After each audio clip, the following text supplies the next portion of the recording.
My name is Mike Brocchi. I am/will be a technology director at Wrangle here in the next month or so, and I work on the Angular CLI, and that is what I am here to talk to you about today.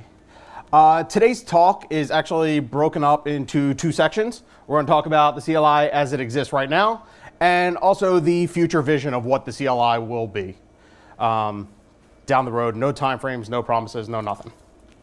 So, the Angular CLI is a command line tool that allows you to create Angular applications in the web, and that's about it. That's all it really is. But it's a tool that it can be used for developers of all levels. No matter if you're a beginner, an expert, or anybody else, it helps you no matter what your experience level is as a developer. It's going to help you get up and rolling.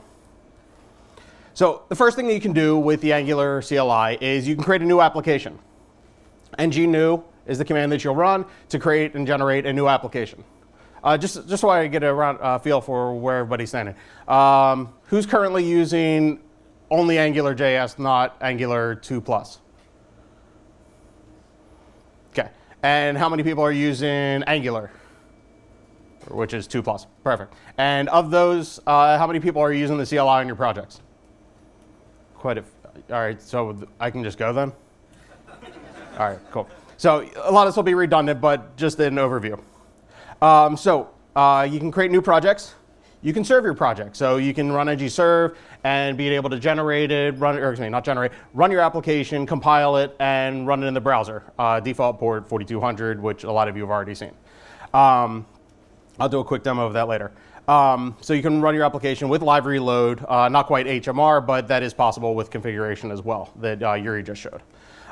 You can build your application. You can build it for development purposes and deploy it. You can build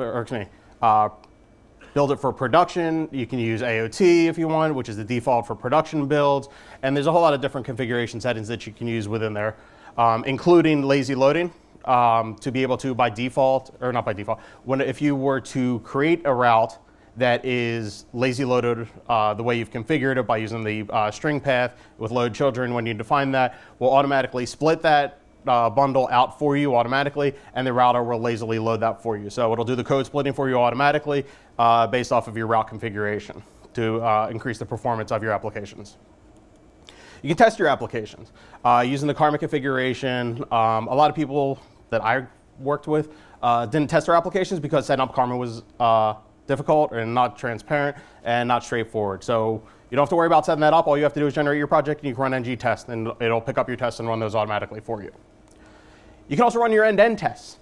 So not just testing your unit tests locally, but you can actually run in the browser and inspect the DOM and determine what tests, whatever you want to run to test your specific components. A few commands that fewer people use. Green check mark. ng-lint. So to be able to lint your code, you can set up your lint configuration. It'll run. It'll lint your application to be able to define different errors or things that you want to find within your application. It will also translate your application. This is a newer-ish feature, but you can generate out the language files by running the xi18n. I'm not totally familiar with that feature yet, but it'll allow you to export out the translation root file so that you can put your substitutions in for the different languages to be able to load that in the browser and do your real-time localization. But we're looking to make it faster with different features, whether or not it's improving the build process or the files that are generated to follow the best practices, aligning with the style guide. One of those is the bare bones feature. And what I'm about to show is very experimental. It's still just a pull request that hasn't been merged unless something's happened while I've been here. So I'm going to quickly take a look at that. So the idea with this feature is to create a smaller application to allow you to get running faster with the CLI, or with an Angular application. Let's go here to this. Can everybody read that? Okay, so instead of generating a full application with everything else, all your tests and all those dependencies and end-to-end and everything else, just I want to create an application and I want it to run. I want to play with something, I want to do something, I want to create something small, or it's just a very lightweight application that you want to just play with locally. So rather than going to Plunker and having that interface stay in your IDE and do that. So what we can do is ng new, and we'll call this cruising. And there will be a new flag called bare bones. Alternatively, didn't run that, ng new and call it the same thing because I didn't create that, dash B. So to be able to create a bare bones application. Now, I'm going to do this live, conference, Wi-Fi, and everything else to create the new application, installing all the dependencies on conference cruise Wi-Fi. So I did a few tests. It was taking about 30 seconds, so let's see how this rolls, and then hopefully this works out well. Anybody got a good pun or joke? Was running? Nothing. Okay.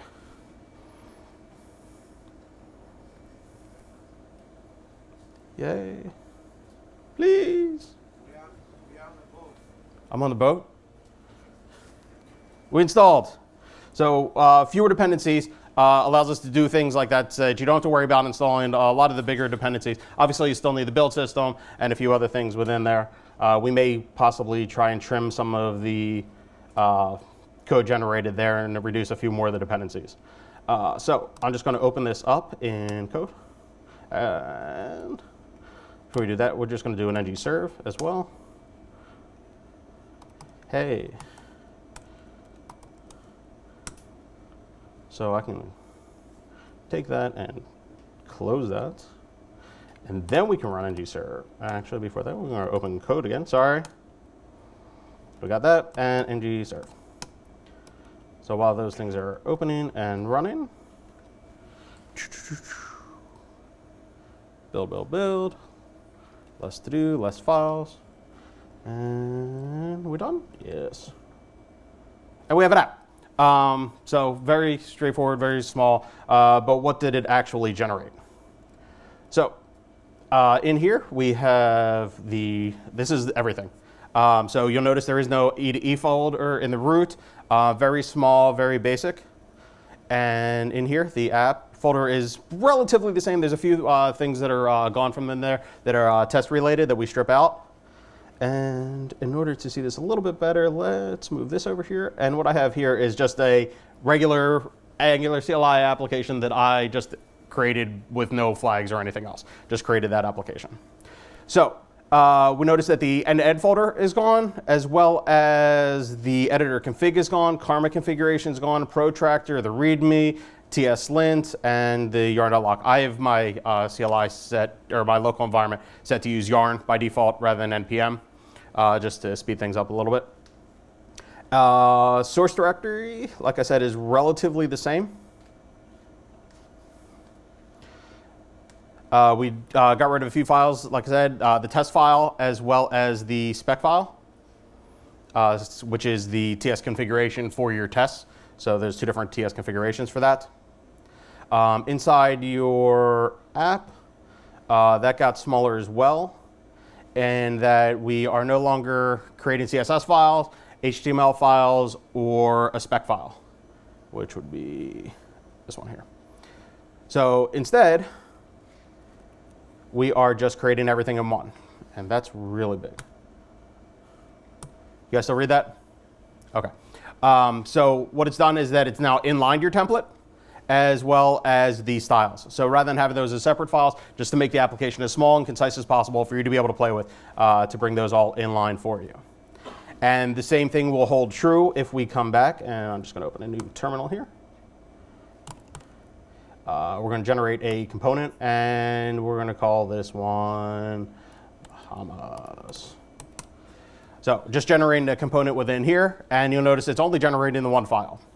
Bahamas.component, same thing, no HTML file, no CSS separate file, it's all within here. That is being done because, and we can take a look at that one file real quick. So if we go to Bahamas, same thing, so we have the inline template and the inline styles within here. But we still have the nicety of whenever you generate, it still will auto-declare your component for you in the app module. So you still get all the same behaviors that you do in a regular application, just because it's bare bones, you don't lose that. The way that's done, in case you decide that you want to tweak it, maybe you want an external styles file because you want to use less or Sass or stylus or what have you, is if you open up your configuration file, down at the bottom, there's defaults. And for this component, we're using, say, a no spec file, it's going to be inline style, and it's going to be an inline template. And it's also setting anything else that you generate to not have spec files, which is a really good thing because we have no way of running a test because we don't have a Karma configuration file or a test route to start your application or your test running. So does it sound like a feature everybody would use?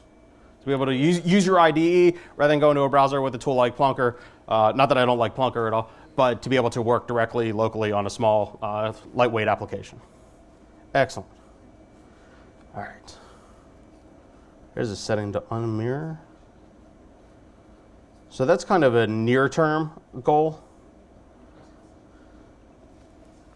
And that's great. And we have some near-term goals, like I said, to be able to do some things to increase performance locally. But we realize that where we are isn't a great place to move forward. So we're kind of rethinking a few things and looking to provide a better experience, more flexibility, more customizability. So to talk about that a little bit, let you know the team's not bored with what we have, and we are definitely not stopping here. But we're here, so let's just talk about the future and where this is all going. So a little bit of reasoning in terms of why. So we started with this CLI, and over time, it grew. There were a lot of things that got added. It was originally just generate and run and a few small things. So things got added.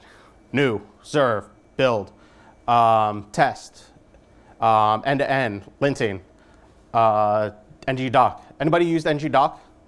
I forgot to mention that command earlier. One person. Perfect. Two people. Nice. So ngdoc is a great little feature. So if you write ngdoc and a term, it will automatically open up the browser to the angular.io website with a search through the documentation for that term and display the results for you. So kind of shorten that time to load up a browser, go to angular.io on your own and do anything else. Most of the time, if you're working with the CLI, you have your terminal open, ngdoc component, and it'll load that up for you. Eject. So eject is a feature to take all of the Webpack configuration that is inside of the CLI to build your application and eject it out. Hans did a really nice talk at ngconf about the build system and talks a little bit more in depth about ngeject. But just remember that when you eject, it takes all the same flags as ngbuild. So if you want a Webpack configuration for your production build, run an AOT, and any other flags that you happen to pass within there, you need to pass them into eject. And you can eject multiple times, so you can create multiple Webpack configurations that way. And this way you can set up your NPM scripts to run that and tweak those as necessary. But they will be separate files. So it's kind of a give and take. So you're going to take yourself out, but we give you a way to be able to take out different configurations. Also, get and set. I used ngset to be able to set, there's a -- global flag on there, and this is all documented in the wiki. But you can set your global configuration. So this way, whenever I generate a new application, it knows to use the package manager of Yarn for me, since I set that up. And it then uses Yarn for that for any new projects as well, which is nice. And also, as I mentioned, all of the translation implementations that are in there right now. So the CLI has gotten really big. There's a whole lot of different things in there that we're kind of just tossing in. But we kind of want a nice CLI package. And it's not really so nice anymore. I mean, it works and everything else, but to be able to add new features, which we get requests for all the time, isn't really conducive. So we're looking at making some changes. And some of them have been delayed because of the current architecture of what's in place right now. So, quick disclaimer. What I'm about to talk about is not promised, not guaranteed. I don't speak purely on the, I work on the CLI, but I do not speak for the Angular team specifically and Google. So, I'm not announcing anything official, just potential and the ideas of things that are coming in the future. So right now, like I said, the CLI is very heavy. And to add new features isn't exactly conducive with the way that things are set up. So we knew we needed something new. So the shell of the application is going to be the CLI. So the CLI is just going to become essentially an empty shell. And what that's going to talk to in order to do any of the heavy lifting is a new little package that is going to be called the Angular Dev Kit.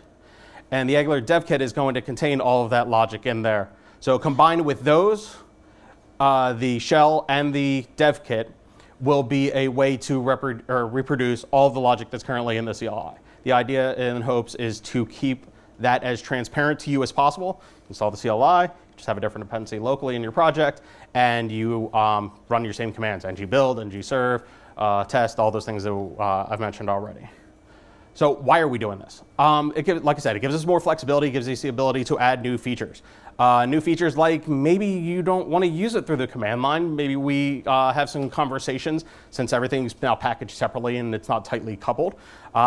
Integrations with IDEs, whether it's VS Code or WebStorm or something else. Who knows? Different clients will be able to talk to the the dev kit to be able to create different features for you on top of what's there. So what we also want to do is unlock the access of what it provides.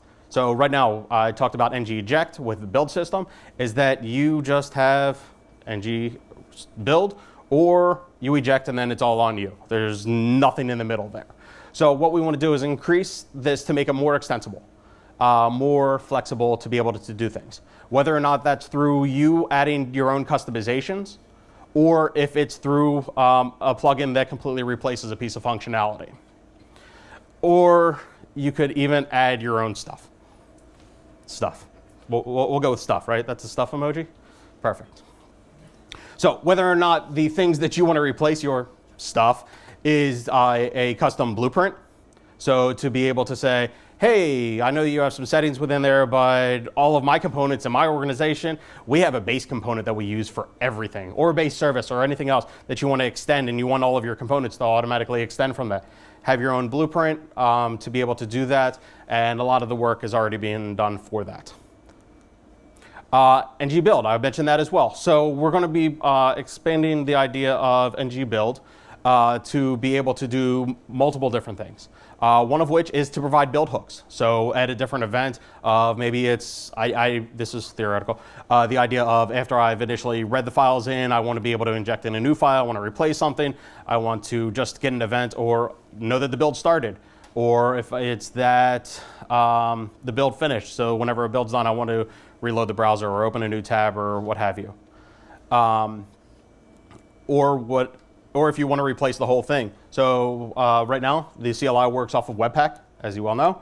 But maybe you really, really like Gulp. So create a plugin. The idea is for us to provide some sort of interface or abstract class or some way of saying, hey, here's a whole new build system. You want to publish it out to GitHub or whatever, or NPM, so that somebody else can use this whole new build system, completely replace build, and do what you want with it.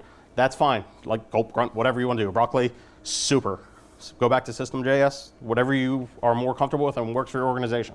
But not just to be able to change the commands that are there, not just building in your templates or anything else, but maybe you have a different thing that you need to do. Maybe you need to create your own new command that doesn't fit into the paradigm of anything that's already there. I know that we have a lot there, but maybe there's something that you need that we're not providing, or something different, whether or not that's replacing an existing command or overriding a new one. So according to Shai, and what he would say is that the new stuff is really going to be the bee's knees. So I hope you like what's coming, and a nice vision of what's there. I hope you like what's there and also what's coming. So thank you.